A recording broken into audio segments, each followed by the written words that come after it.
அவர் வாழ்க்கையில் என்ன வேணாலும் செய்துருவாங்க இவங்க. இந்த மாதிரி ஆட்கள். திரும்பவும் சொல்கிறேன், உயிருக்கு கூட ஆபத்தை ஏற்படுத்துவானுங்க.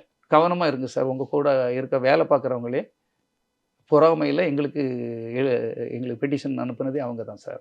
உங்களை வந்து பெட்டிஷன் போட்டு ரைடு வர வைக்க காரணமா இருந்தவங்க இப்போ விஜய் இருக்காங்க. இப்பவும் கூடயே அதில் ஒரு பெரிய புல்லுருவி கூடயே இருக்கான். 2 பேரும் இருக்காங்க. அதில் ஒருத்தன் கிட்டே இருக்கான். சமீபத்து பேட்டியில கூட நீங்க வந்து அவரை சுற்றி ஒரு பெரிய சகுனி கும்பல் இருக்குன்னு சொன்னீங்க. ஆமா. அப்ப அந்த சகுனி கும்பல் யாருன்னு உங்களால வெளிப்படையா சொல்ல முடியும்? நான் சார் சொல்லுவேன் சார். அதையும் சொல்ல மாட்டேன்னு நான் சொல்லல. சீக்கிரம் சொல்லுவேன் சார். அவர் இதை வச்சு அதை அலர்ட் ஆகணுங்கிறத இதை எப்படியும் பார்ப்பாரு. கொஞ்சமாவது ஒரு விழிப்புணர்வு வரும்ல.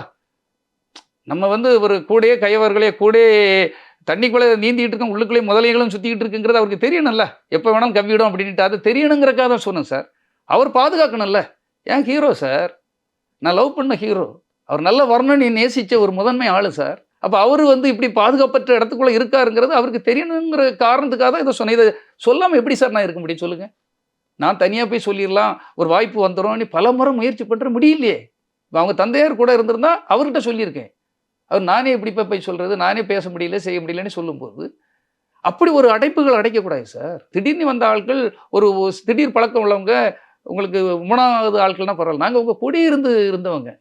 அப்போ என்ன நடந்தது என்ன இதுன்னு தெரிஞ்சிருந்தா அந்த உண்மைகளே சொல்லிட்டு நம்ம வெளியே வந்திருப்போம். கூட இப்படி இருக்காங்க சார் அப்படின்ட்டு. இப்போ இதை விட்டால் வேறு வழி இல்லைங்கிறதுக்கு தான் சொன்னேன். இதை கூட தப்பாக போய் போட்டு விட்டுருப்பானோ எனக்கு தெரியும். ஆனால் உண்மையிலே அவர் நல்லதுக்காக தான் சொன்னேன். நாளைக்கு அவர் விழிப்புணர்வோடு இருக்கணும். அவர் வாழ்க்கையில் என்ன வேணாலும் செய்துருவாங்க இவங்க. இந்த மாதிரி ஆட்கள். திரும்பவும் சொல்கிறேன், உயிருக்கு கூட ஆபத்தை ஏற்படுத்துவானுங்க. அதனால தான் கவனமாக இருங்க சார். உங்கள் வாழ்க்கை முக்கியம், உங்கள் உயிர் முக்கியம், உங்கள் நல்வாழ்வு முக்கியம். நீங்கள் சிஎம் ஆகணும்.